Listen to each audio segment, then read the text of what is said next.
What's up, everybody? It's Connor and Joshua with Chamber One Tactical. Today, we actually have an interesting video because me and Joshua were sitting down talking about the different firearms we had and which ones we could really compare to each other.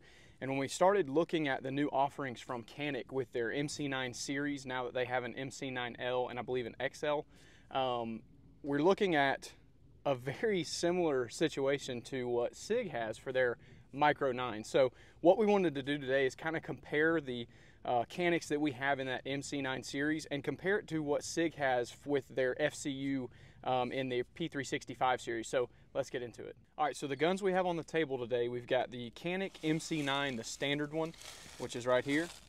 We have the Canik MC9L, which is just a longer frame Canik MC9. We have a standard P365X, which is a little bit longer frame standard barrel length. We have the P365XL, so it's a longer frame and a longer slide. And then we have the P365X Macro, which is the longer frame than both of these, and it's got a compensated slide. So because we're going to start with the small guys, we're going to start with these two and take some shots with them. All right, so let's grab our Canik MC9.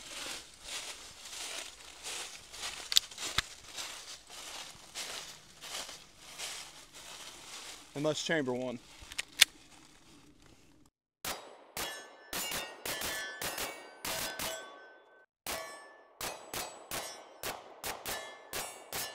All right, let's grab the P365.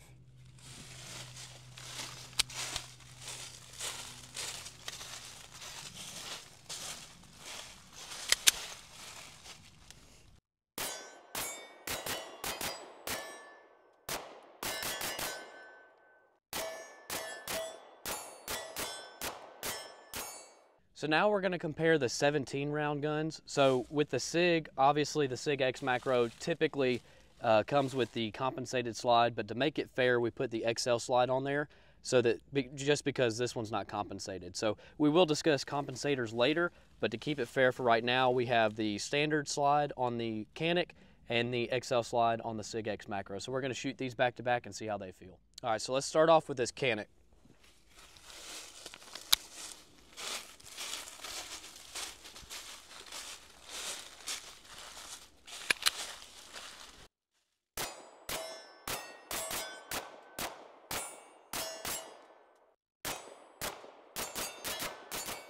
Okay, and now the SIG.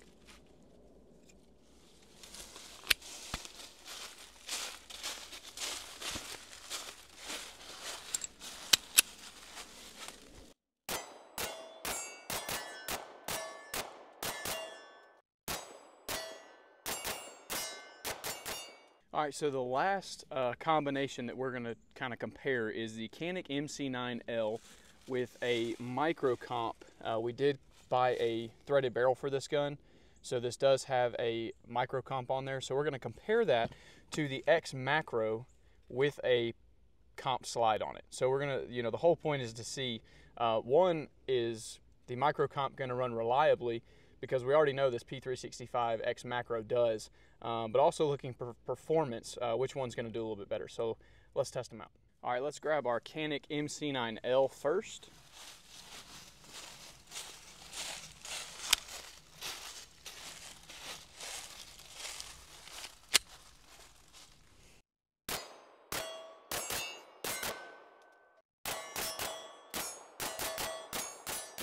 All right, let's grab our P365X Macro.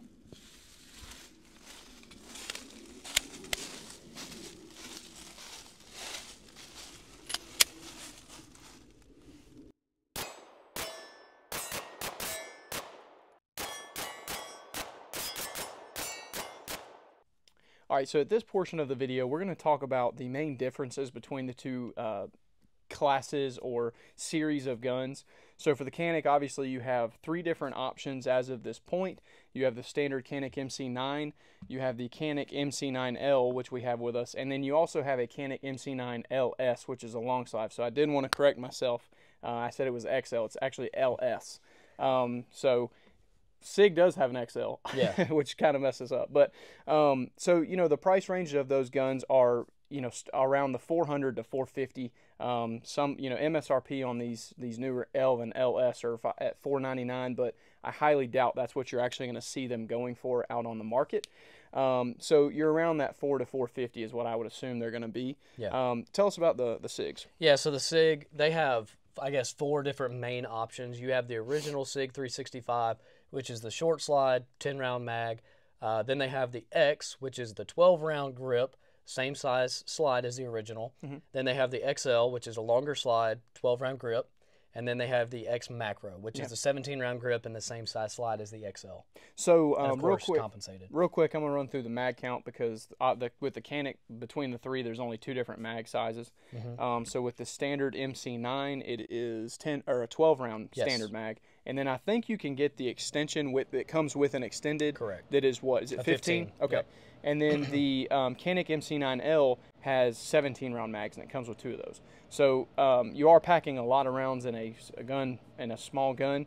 And then Joshua, if you want to tell us how many mags or how many rounds come with the standard. Yeah, so all the SIGs that we reviewed today at least have the X frame, so they're all 12-round. But of course, I mentioned that the original one was a 10-round, but we don't have that today. So we have 2 12-rounds, and then of course the X Macro is going to be a 17-round gun. Right. Yeah, so not a ton of differences between the actual mag capacity. Right. That's kind of why we wanted to do this video, because there's a lot of similarities between the 2 types of guns we have, but there's also a lot of differences. So we're going to run through just the features real quick. We do have separate videos on these guns already, but we don't have anything comparing them, so that's what this is kind of filling in. So on the Canik, for the sights themselves, on both, you do have a blacked out rear with a white dot front. Very standard setup of sights. They are metal, so it's a little one-up on Glock, but they are just kind of standard. It's not what I would want on a carry gun. I'd like to see some tritium sights, or at least some color on there to make those sights pop. Yeah.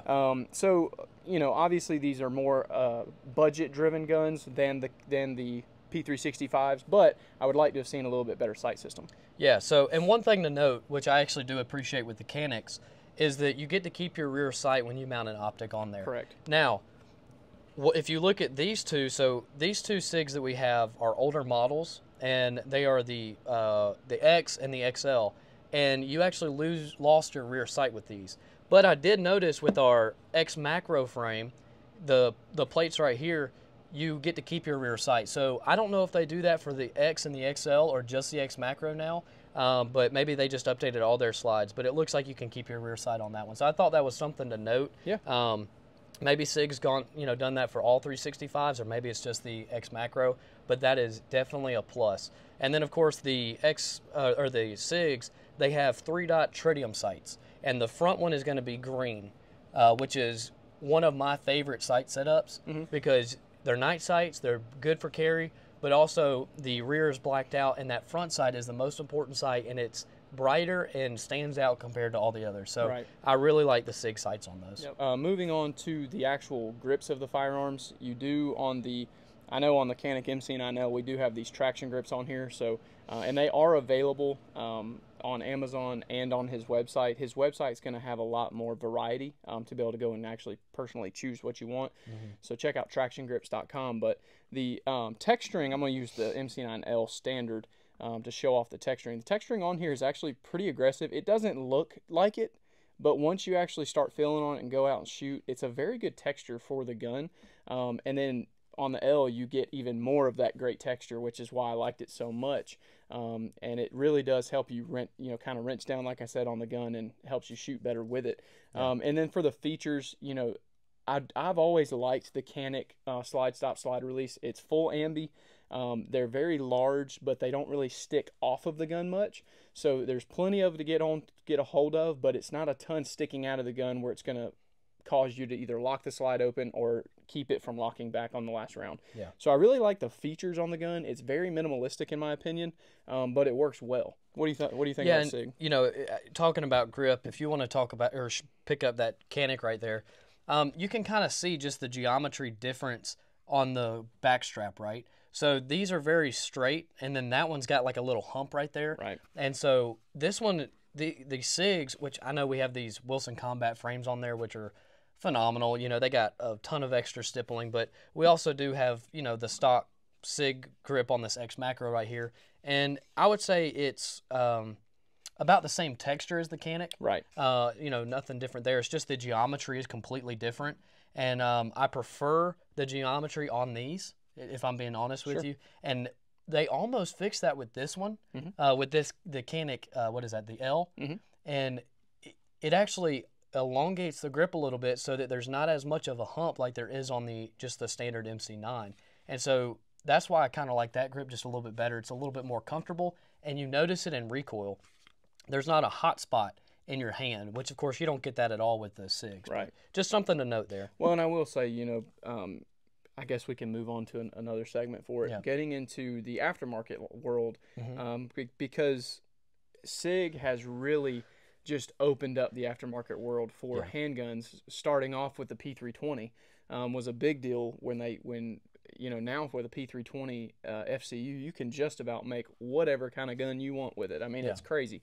But with the SIG P365, it's the same thing. I mean, there's so many different frame options out there, so many different comp options, and there's just a lot of variety and things you can do to really personalize your gun, where with the Canik, you're kind of stuck with what you got. There's not going to be a lot of aftermarket parts for it. Not that you necessarily need it with these guns, and not that you need it with the SIGs, but it is nice, like Joshua said, with these Wilson Combat frames. You cannot, with a polymer frame, in my opinion, I don't know about you, but you can't beat those frames. For the price. A ton of texture, like you said, price. They feel very quality, and they just really, with me, I've never shot the P365s great. We got one of those frames just to try it out, and I don't think I would have a P365 without one on it at this point. I just shoot so much better with those frames. Well, and there's so many other frames out there that are really expensive, and they charge you an arm and a leg, but these I believe they're like $60 at most, and they're totally worth it. And not to mention, you can get alloy frames for these too. You can get metal frames for them. So there's a lot more that you can do with these guns. It's not just you go buy it and that's all you get. You're stuck with that. There's a lot you can do with these guns. And that's pretty cool to me. I like to be able to go and change things out and just try different things. But somebody may prefer the simplistic design of you get what you get. You can change out the sights and you can put a red dot on it.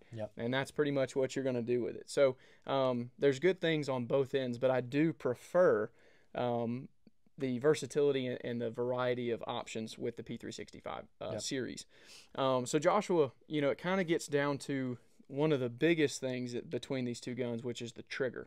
I think the trigger is one of the main things that separate these two guns. Absolutely. Both on performance and just going out and shooting and enjoying it. So I'm going to start with the Canik, if you don't mind. With both of these guns, actually, the triggers are pretty much identical. There really is no difference there. Same thing here. They're all the same. Right. But the trigger in itself, it's no different than really any other Canik triggers that you've seen. There's a little bit of take up there, and then once you get to that wall, it is a just really clean, if I actually rack it, really clean break right there. And then the reset is immediate.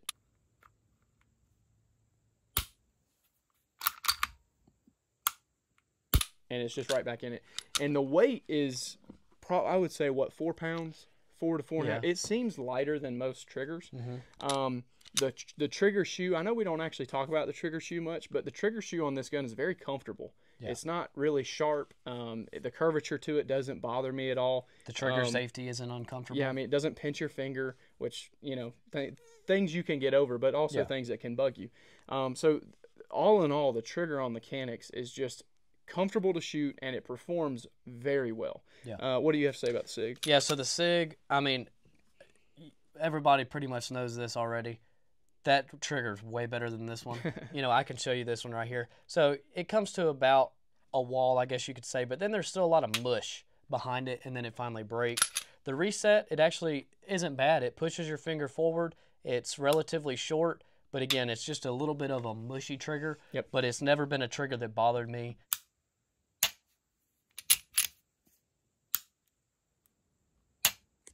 I really enjoy it, but when you compare it to this one, it makes this one look horrible. Yeah, I mean, I would definitely say that the Canik is more of a gun that you can just go pick it up and shoot well with without having to really train much with it. The SIG still shoots fine, but it's going to take a little bit more focus on figuring out where that trigger's going to break.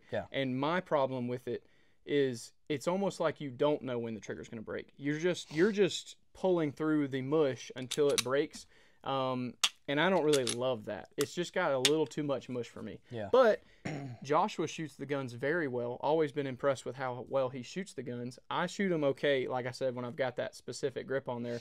For some reason, that thing just makes a world of a difference for me. Yeah. But, you know, the performance between the two guns based off the triggers, I would have to say Canik wins on that. Yeah. Just very good performing triggers. And then getting down to, you know, the main difference, we did add a comp on this gun, and that comp made this gun feel like you were shooting a full size with a comp on it. Yeah. I was very impressed with the compensator on this gun, almost to the point that when I shot it, it actually made me laugh because it's so impressive how a tiny little gun that this gun right here actually has a good bit more snap than the standard SIG P365. Yeah, absolutely. But putting this comp on here just completely tamed that recoil almost, you know, like I said, almost to the point where it was like a full-size gun with a comp. Yeah. It was impressive. Yeah.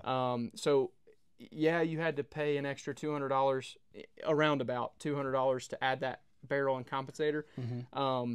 But the performance was great. The only issue I had with it is when we first put it on there, and to be fair, this MC9L was still pretty new, not necessarily like super broke in. But when we put it on the gun first, it would actually, it the last round, it was kind of stovepipe a couple of times.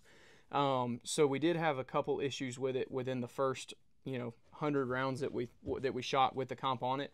And then we really just started firing rounds down range and trying to break that in, and we haven't had any issues since then. We did take the recoil spring out of the smaller one that is much more broke in, put it in here, and it ran flawless. Yep. So I do think it was just an issue with the recoil spring being a little too tight, but that's one main difference. That's one main thing when you start getting into compensators is it going to run reliable to where I'm comfortable carrying it? Right. And as of right now, I would actually say no. I would not carry this gun with a comp on it. But if we do further testing and we see that it's running reliably consistently, then I would have no problem doing it. Yeah. What would you have to say about the SIG? Yeah, so of course we shot this. This is the X Macro slide. We actually had it on the X Macro frame. Right now we don't, but it made us laugh on how much softer that Canik with that comp shot than this compensated slide. And we thought this one was soft. Yeah, we shot this one first, and we thought it was super soft, and then we shot that, and we're like, oh my goodness. Yeah. But obviously, you can add that comp onto the end of this if you bought a threaded barrel and all that. But the thing to note here is that SIG has a compensated model, from the factory, and Canik hasn't done that yet. Hopefully, they do. But we just thought it'd be interesting. Obviously, we can't judge the Canik based off the comp just because we did that, right? But they sell threaded barrels, so they knew we were going to do it. Exactly. So like Connor said, just the reliability there worries me a little bit because we've had other subcompact guns that I would say weren't even broke in. We put a threaded barrel on there, put that comp on there, and they didn't have any issues. Right. So it did surprise me that it did have a couple issues with the comp on there, but it shot really, really good and made this one look like it was like crazy. Yeah. But so, I mean, and at the end of the day, with this gun, if you just say right now with MSRP it's $500, yeah, you're at $700 if you add both of these to it, and this gun is what, around $700 to $800. So yeah, you're getting pretty close in price. Now, again, I honestly think that these guns are not going to actually sell for $499. I'm sure they're going to be cheaper than that. But there's something to say about these P365s. They have had some different generations of strikers when the original ones were kind of failing and breaking. But it's worth saying the P365 series has become a very reliable option to carry. All the ones that we have run pretty much flawless other than a few little minor things that we've dealt with. But both guns are very reliable as far as we found. And it's pretty cool just to be able to change things up and have a little bit of fun. But at this point, Joshua, if you're going to send someone out to buy a carry gun, are you going to send them in the way of Canik, or are you going to go with a SIG? So I think it all depends on your budget because you can obviously get these a lot cheaper. And the biggest thing it's just those triggers are so good compared to this. and that would almost make me want to lean towards Canik, but I can honestly say I think I actually shoot these faster. Yeah. And I would obviously build it the way I want it. I would have, just like this, I have the X frame on there with the X macro slide. This is one of my, go-to carry guns, so maybe that's why I'm a little bit biased towards it. But you put a Mag Guts kit in there, you actually get 14 rounds, and the trigger's not as good, but I can handle the recoil better on this one. I feel like my follow-up shots are going to be a little bit better. The slide is shorter than this one with the comp, of course, just because they don't have a comp version yet. Hopefully they do. So it's more concealable. So those are the reasons that I would go with the SIG, but those are still great guns. They just have a tad bit more recoil than I would say the SIGs do, but their trigger is way better. Yeah. So if you're someone who's not as, I would say, experienced and you're still having to learn trigger discipline, that's probably a better gun for you, because the trigger is much more predictable.